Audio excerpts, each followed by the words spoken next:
In the today's video, we will see how to make an image transparent in Word document. So without wasting much time, let's start the video.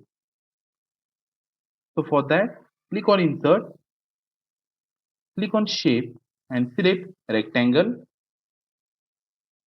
and drag it over the page like this.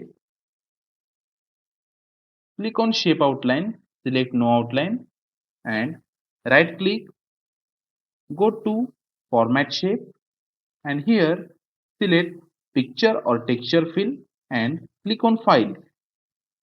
Here I have downloaded one image from Google. I am selecting it and insert it like this.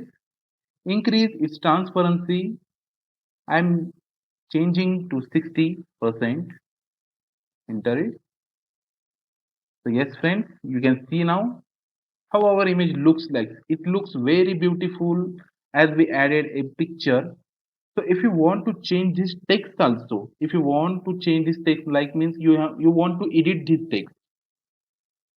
So select this image, that rectangle that we have created, right click and here we have option as wrap text. Select it and here we have to choose as a behind text.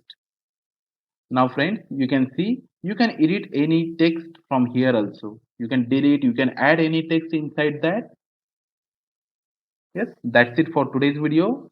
Hope this video is helpful to you. If yes, please share this video with your friends and don't forget to like and subscribe to our channel.